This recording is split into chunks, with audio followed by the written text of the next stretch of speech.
Assalamu alaikum. My name is Alam Afroz Urooj. I'm from Eastern Medicine Department, Government College University, Faisalabad. आज हम बात करेंगे heart की normal physiology and normal anatomy के बारे में। हार्ट बेसिकली हमारी चेस्ट कैविटी में, जिसे हम थोरेसिक कैविटी कहते हैं, उसमें प्रेजेंट होता है। Basically it is a hollow muscular organ and about the size of clenched fist, और ये हमारी मिड लाइन में प्रेजेंट होता है between the sternum anteriorly and vertebrae, जिसे हम बैकबोन कहते हैं, पोस्टीरियरली। तो हमारी स्टर्नम बोन और जो बैकबोन वर्टिब्रा होता है, इन दोनों के बिटवीन में पाया जाता है हमारी थोरेसिक कैविटी के अंदर। अब ये एक मिसकंसेप्शन होता है लोगों का कि शायद जो हार्ट है वो, चूँकि उसकी बीट ज़्यादातर हमें फ़ील हो रही होती है हमारी लेफ़्ट साइड पे, तो मे बी जो हार्ट है वो हमारा लेफ़्ट साइड पर ही मौजूद होता है। तो ये एक बहुत ही रॉन्ग कंसेप्ट है। बेसिकली वो लेफ़्ट साइड पे नहीं होता, लेफ़्ट साइड के ऊपर इसकी एपिक्स मौजूद होती है, ठीक है? जबकि टुवर्ड्स राइट इसकी बेस मौजूद होती है। तो इसकी जो लेफ़्ट साइड के ऊपर हमें चूँकि हार्ट बीट इसकी ज़्यादा फ़ील हो रही होती है, तो उसकी जो मेन रीज़न वो ये होती है कि वहाँ पे जो लेफ़्ट साइड का जो हार्ट होता है, उसका मस्कुलेचर वो ज़्यादा होता है। अब नॉर्मली जो एक एम्ब्रियो होता है, उसके अंदर जब 3 वीक्स का वो जब वो डेवलप होता है, तो उसके अंदर सबसे पहले जो ऑर्गन बन रहा होता है, उसके अंदर हार्ट डेवलप होता है। और वो जो हार्ट होता है, वो एक कैपिटल लेटर के साइज़ के जितना उसके अंदर हार्ट डेवलप हुआ होता है, फ्यू मिलीलीटर्स लॉन्ग होता है, और वो बिल्कुल प्रॉपर वो फंक्शनल होता है, रेडी टू फंक्शन होता है, और वो जो ब्लड होता है, उसको पंप करना स्टार्ट कर देता है एम्ब्रियो के अंदर। हमारा जो सर्कुलेटरी सिस्टम होता है, वो बेसिकली 3 चीज़ों के ऊपर मुश्तमिल होता है, हार्ट पे, ब्लड वेसल्स पे और ब्लड पे। हार्ट, जैसे कि मैंने बताया, वो हमारी थोरेसिक कैविटी में मौजूद होता है, और उसका जो मेन फंक्शन होता है वो ये होता है कि उसने ब्लड को हमारी बॉडी के अंदर पंप करना है।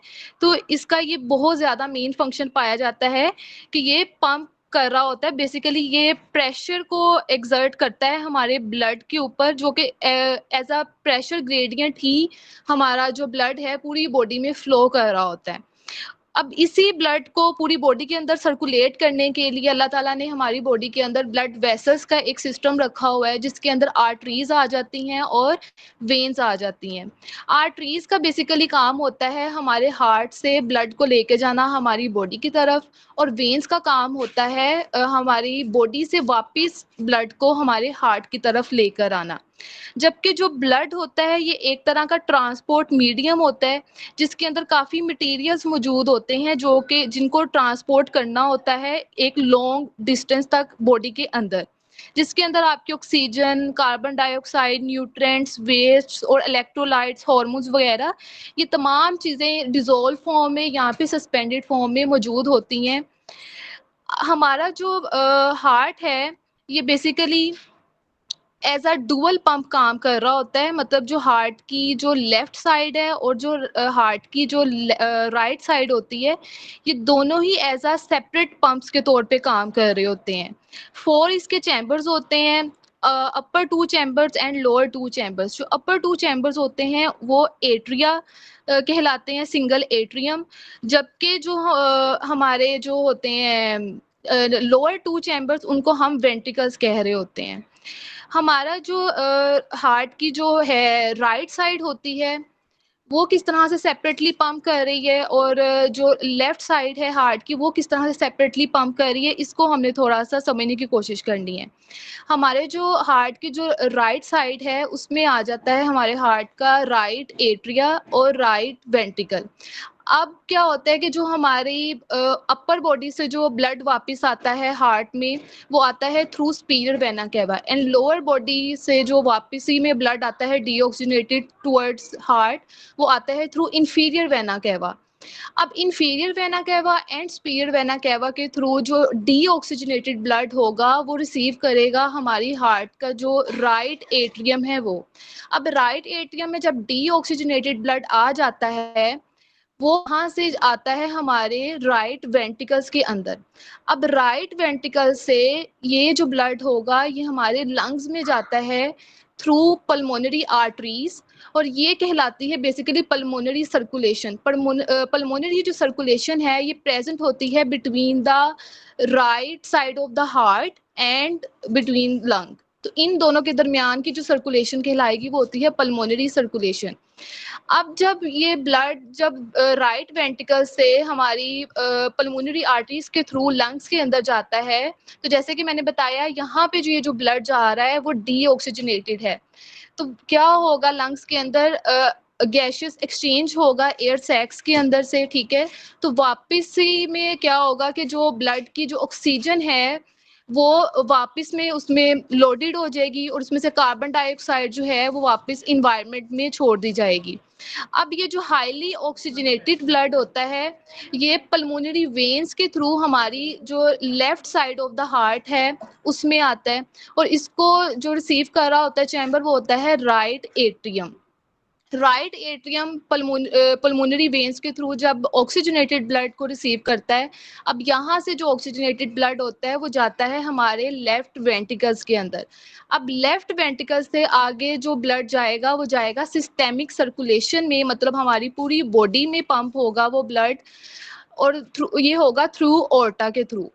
तो ये बेसिकली दो मेन कह लें कि सर्कुलेशन सिस्टम्स प्रेजेंट होते हैं, एक पल्मोनरी सर्कुलेशन सिस्टम और एक सिस्टेमिक सर्कुलेशन। पल्मोनरी जो हमारे right side of the heart और लंग्स के दरमियान की सर्कुलेशन थी, जबकि ये जो हमारी सिस्टेमिक सर्कुलेशन है ये आ जाती है हमारी पूरी बॉडी की जो सर्कुलेशन हो रही होती है, जिसमें जो एज अ पंप काम कर रहा होता है वो हमारा left side of the heart कर रहा होता है, जिसमें आपका लेफ्ट एट्रियम और लेफ्ट वेंट्रिकल्स ये दोनों ही इन्वॉल्व होते हैं। तो ये इस तरह की दो सर्कुलेशंस होती हैं। लेट बी सपोज कि अगर हम एक कंसिडर करते हैं वन ड्रॉप ऑफ ब्लड को कि वो किस तरह से एक कंप्लीट सर्किट कंप्लीट करता है हमारी बॉडी के अंदर। तो बेसिकली एक जो रिसीव होता है डीऑक्सीजनेटेड ब्लड का जो ड्रॉप है हमारे राइट एट्रिया में, राइट एट्रिया से वो ड्रॉप जाता है राइट आपके वेंट्रिकल्स में, राइट वेंट्रिकल से जाता है आपके लंग्स में, लंग्स से फिर उसमें ऑक्सीजन जो है वो लोड की जाती है वापसी में, और उसको दोबारा से जो डीऑक्सीजनेटेड ब्लड होता है उसको कन्वर्ट कर दिया जाता है ऑक्सीजनेटेड ब्लड में। अब ये जो ऑक्सीजनेटेड ब्लड है ये पल्मोनरी वेन्स के थ्रू आता है आपके लेफ्ट एट्रिया में, लेफ्ट एट्रिया से आता है आपके लेफ्ट वेंट्रिकल्स में, फिर ओर्टा के थ्रू आपकी पल्मोनरी सर्कुलेशन में ये वापस चला जाता है। फिर पल्मोनरी सर्कुलेशन में क्या होता है कि जब ये टिश्यूज ऑक्सीजनेटेड ब्लड को रिसीव करते हैं तो ये इसकी ऑक्सीजन को यूटिलाइज करते हैं अपनी जो न्यूट्रिएंट्स हैं उसको ऑक्सीडाइज करने के लिए और एनर्जी बनाने के लिए। जब वो एनर्जी प्रोड्यूस कर लेते हैं और उसको यूटिलाइज करते हैं तो एज अ वेस्ट प्रोडक्ट अब वहाँ पे कार्बन डाइऑक्साइड बन रही होती है, जो कि अब ऑक्सीजन की जगह पे ब्लड में कार्बन डाइऑक्साइड की अमाउंट ज़्यादा हो जाती है और वहाँ पे ऑक्सीजन की अमाउंट कम हो जाती है एट टिश्यू लेवल। अब क्या होता है कि इस तरह के ब्लड को हम कहते हैं डीऑक्सीजनेटेड ब्लड, मतलब पहले ऑक्सीजनेटेड ब्लड आया टिश्यूज में, उन्होंने ऑक्सीजन को यूटिलाइज कर लिया अपनी एनर्जी प्रोडक्शन के लिए, न्यूट्रिएंट्स की ऑक्सीडेशन के लिए, उसमें एज अ वेस्ट प्रोडक्ट उन्होंने जो टिश्यूज होते हैं वो ब्लड के अंदर कार्बन डाइऑक्साइड को ऐड कर देते हैं। अब ये जो डीऑक्सीजनेटेड ब्लड होता है ये अब अगेन जाता है आपके superior and inferior vena cava के थ्रू आपके जो हार्ट की जो राइट एट्रियम है वहाँ पे, और अगेन यही तमाम ये सर्कुलेशन जो है ये अगेन इसी तरह से रिपीट होती है। तो ये बेसिकली कंप्लीट सर्कुलेशन होती है हमारे हार्ट की, और इसी तरह से हमारा जो दिल है, हमारा जो हार्ट है वो वर्क कर रहा होता है। अब जो लंग्स होते हैं हमारे, इसमें जो एयर सैक्स के अलावा इसी सिस्टेमिक सर्कुलेशन के ही थ्रू हमारे लंग्स को भी ब्लड की सर्कुलेशन और सप्लाई जा रही होती है, और सेम इसी सर्कुलेशन में ही इटसेल्फ जो हार्ट है उसके जो मसल्स हैं वो भी ब्लड ले रहे होते हैं, जस्ट एक्सेप्ट फॉर जो एयर सैक्स होते हैं उनके अलावा। अब ये जो अगर हम इसका ये जो कंपैरिजन करें थोड़ा सा राइट और लेफ्ट पंप्स के अंदर, तो लेफ्ट के अंदर हमें जो बीट है हार्ट की इसलिए ज़्यादा वो फील होती है क्योंकि वहाँ का मस्कुलेचर ज़्यादा है, और वहाँ का मस्कुलेचर इसलिए ज़्यादा होता है कि बेसिकली हमारी जो हार्ट की जो राइट और लेफ्ट साइड है दोनों ने इक्वल टाइम में इक्वल अमाउंट ऑफ ब्लड को उन्होंने पंप करना होता है। लेकिन डिफरेंस यहाँ पे ये है कि जो पल्मोनरी सर्कुलेशन होती है, मतलब जो हमारी हार्ट की जो राइट साइड है जिसने पंप करना है ब्लड को टुवर्ड्स लंग्स, तो वो वहाँ पे ना तो इतना प्रेशर रिक्वायर्ड होता है और ना ही वहाँ पे इतनी ज़्यादा रेजिस्टेंस है। जबकि अगर हम कंपैरिजन करें उसकी लेफ्ट साइड पे, तो जो हार्ट की लेफ्ट साइड है उसमें सेम अमाउंट ऑफ ब्लड पूरी बॉडी में सर्कुलेट करना होता है। मतलब वहाँ से आपके जितना भी डाइजेस्टिव सिस्टम है, हमारी जो किडनीज़ हैं, ब्रेन है, हमारे मसल्स हैं, अब इन तमाम चीज़ों की तरफ, तमाम ऑर्गन्स की तरफ जो ब्लड जाना है वो हमारे हार्ट की लेफ्ट साइड से जाएगा थ्रू सिस्टेमिक सर्कुलेशन। तो यहाँ पे क्या होता है कि लेफ्ट साइड की जो रिक्वायरमेंट है वो ये है कि उसने ज़्यादा प्रेशर के साथ पंप करना है ब्लड को बॉडी की तरफ, और वहाँ पे रेजिस्टेंस भी ज़्यादा है। तो इसीलिए वहाँ का जो मस्कुलेचर है वो भी ज़्यादा है, ताकि वो सही फोर्सफुली जो ब्लड है उसको पंप कर सके हमारी बॉडी की तरफ। अब हमारे जो हार्ट है, बिटवीन एट्रिया एंड वेंट्रिकल्स, यहाँ पे हमारे वॉल्व्स मौजूद होते हैं। जो हमारे लेफ्ट साइड का जो एवी वॉल्व होता है उसको हम मिट्रल वॉल्व भी कहते हैं और बाइकस्पिड वॉल्व भी कहते हैं। और जो हमारे राइट साइड का जो एवी वॉल्व है उसको हम ट्राइकस्पिड वॉल्व कहते हैं, क्योंकि उसमें 3 कस्प्स की तरह की उसकी शेप होती है। अब इन वॉल्व्स का कुछ तरीक़ेकार इस तरह से होता है कि जब एट्रिया के अंदर ब्लड मौजूद होता है तो वहाँ का प्रेशर उस टाइम ज़्यादा होता है, ग्रेटर होता है एज़ कम्पेयर टू वेंट्रिकल्स। तो ये इस तरह से ये ओपन करते हैं कि जब ये वाल्व्स के जो बिहाइंड जब ज़्यादा प्रेशर हो जाता है ना, मतलब जब एट्रिया में प्रेशर ज़्यादा है, तो ये ऑटोमेटिकली फोर्स अप्लाई करेगा वाल्व के ऊपर, और वो जो वाल्व होगा वो ओपन हो जाएगा।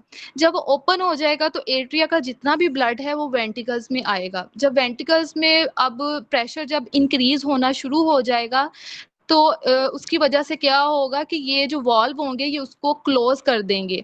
अब जब एक दफ़ा क्लोज़ हो जाएगा ये वाल्व, अब ये दोबारा ऑपोज़िट डायरेक्शन में अगेन नहीं खुल सकता। मतलब अब दोबारा से वेंट्रिकल से वापस ब्लड एट्रिया में नहीं जा सकता। इसी तरह से ही जब हमारे वेंट्रिकल से जब जाता है ब्लड हमारी पल्मोनरी सर्कुलेशन में, तो यहाँ पे between pulmonary arteries and ventricles, यहाँ पे हमारे पास सेमी ल्यूमिनर जो वाल्व्स होते हैं ये प्रेज़ेंट होते हैं, और ये भी सेम इसी प्रिंसिपल के ऊपर ही काम कर रहे होते हैं। उसके अलावा जो हमारे हार्ट की वाल्व्स की बात करें, तो इसमें कार्डियक मसल फाइबर्स मौजूद होते हैं जो कि स्पाइरली अरेंज्ड होते हैं। जो इनर लेयर होती है वो थिन लेयर होती है जिसको हम एंडोथेलियम कहते हैं, और ये एक unique type of epithelial tissues होती है, ठीक है? और ये एंटायर हमारे सर्कुलेटरी सिस्टम को लाइन अप कर रही होती है। उसके अलावा मिडल लेयर को हम कहते हैं मायोकार्डियम, और ये जो मायोकार्डियम होती है ये कार्डियक मसल्स से बनी होती है, और ये ज़्यादातर हमारी जो हार्ट की वाल है ना उसको बल्क दे रही होती है। उसके अलावा जो एक्सटर्नल लेयर होती है उसको हम एपिकार्डियम कहते हैं, जो कि हमारे हार्ट को कवर कर रही होती है। उसके अलावा हमारा जो हार्ट है वो एक पेरिकार्डियल सैक में इनक्लोज्ड होता है। ये जो पेरिकार्डियल सैक है ये एक तरह की टफ फाइब्रस कवरिंग होती है, और इसकी एक सिक्रीटरी लाइनिंग भी होती है जिससे ये फ्लूइड को सिक्रीट कर रही होती है। तो ये बेसिकली क्या कर रही होती है, इसकी जो सिक्रीशन होती है इसको हम कहते हैं पेरिकार्डियल फ्लूइड, और इसका बेसिकली यही काम है कि जब हार्ट पंप करता है तो वो जो पेरिकार्डियल सैक के साथ उसकी जो फ्रिक्शन है वो ज़्यादा से ज़्यादा कम हो सके, रिड्यूस रहे। क्योंकि अगर उसकी फ्रिक्शन ज़्यादा हो जाएगी तो पेरिकार्डाइटिस के चांसेस ज़्यादा हो सकते हैं, पेरिकार्डियल सैक में इन्फ्लेमेशन आ सकती है। तो इस चीज़ को ख़त्म करने के लिए अल्लाह ताला ने एक फ्लूइड रखा है जो कि लुब्रिकेशन का काम कर रहा होता है। उसके अलावा हमारा जो हार्ट मसल्स हैं, इनके अंदर इंटरकलेटेड डिस्क्स प्रेज़ेंट होती हैं। मतलब जब हार्ट के अंदर इलेक्ट्रिकल एक्टिविटी जो है वो जनरेट होती है। अच्छा, एक बड़ी मज़े की बात है और वो ये कि हमारा जो हार्ट है ये इसमें brain as such electrical activity को करवाने में इन्वॉल्व नहीं होता, जनरेट करवाने में। हार्ट जो है वो इटसेल्फ अपनी इलेक्ट्रिकल एक्टिविटी खुद से जनरेट कर रहा होता है। ये इंशाल्लाह हम इसकी इलेक्ट्रिकल एक्टिविटी किस तरह से होती है ये हम नेक्स्ट संडे को उसके ऊपर देखेंगे इंशाल्लाह, और फर्दर ईसीजी के बारे में भी जानेंगे, नॉर्मल ईसीजी और एबनॉर्मल ईसीजी क्या होता है। एनी हाउ, ये जो हमारा हार्ट है इसने एक सिंसीशियम में काम करना होता है, मतलब अगर दो एट्रिया जो हैं जब वो कॉन्ट्रैक्ट करेंगे तो उन्होंने साइमल्टेनियसली कॉन्ट्रैक्ट करना है, फिर जब वेंट्रिकल्स ने कॉन्ट्रैक्ट करना है तो उन्होंने भी साइमल्टेनियसली ही कॉन्ट्रैक्ट करना होता है। और जो बेसिक जो इलेक्ट्रिकल एक्टिविटी प्रोड्यूस हो रही होती है वो स्टार्ट होती है हमारे एवी नोड से, फिर जो एसए नोड से, सॉरी, फिर एसए नोड से एवी नोड में आती है और एवी नोड से आगे परकंजी फाइबर्स के थ्रू वेंट्रिकल्स में जाती है और इस तरह से स्प्रेड होती है। अब इस तरह से तो इलेक्ट्रिकल एक्टिविटी एक दो सेल्स तक पहुंच जाएगी। अब पूरे हार्ट में एकदम से किस तरह से इलेक्ट्रिकल एक्टिविटी स्प्रेड करती है, तो वो इंटरकलेटेड डिस्क के थ्रू स्प्रेड कर रही होती है और इसमें दो चीज़ें आ रही होती हैं, एक गैप जंक्शन और एक डेस्मोसोम्स। डेस्मोसोम्स जो होते हैं ये बेसिकली सेल्स को टुगेदर मैकेनिकली होल्ड करने में हेल्प कर रहे होते हैं, ये एक तरह का एडहेरिंग जंक्शन होता है। जबकि जो गैप जंक्शन है ना, ये हार्ट का एक होता है ऐसा एरिया जहाँ पे लो इलेक्ट्रिकल रेजिस्टेंस होती है और ये अलाउ करती है इलेक्ट्रिकल पोटेंशियल को स्प्रेड करने में from one cardiac cell to adjacent cardiac cell, और इन्हीं के थ्रू ही इलेक्ट्रिकल एक्टिविटी जो है वो स्प्रेड करती है हमारे हार्ट के तमाम कार्डिक सेल्स में। तो इंशाल्लाह हम नेक्स्ट में इलेक्ट्रिकल एक्टिविटी को हम ज़्यादा उसको देखेंगे, एक्सप्लेनेशन उसकी डिटेल में ज़रा देखेंगे कि किस तरह से वो इलेक्ट्रिकल एक्टिविटी जनरेट होती है और किस तरह से ये जो एसए नोड और जो एवी नोड है ये वर्क कर रहे होते हैं, और ये जो हार्ट की जो पेस मेकर एक्टिविटी है नॉर्मल, वो क्या है, कहाँ पे नॉर्मेलिटी आए तो कौन सी डिजीज़ होती है। इंशाल्लाह we will discuss in our next presentation. Thank you so much, जज़ाकल्लाह।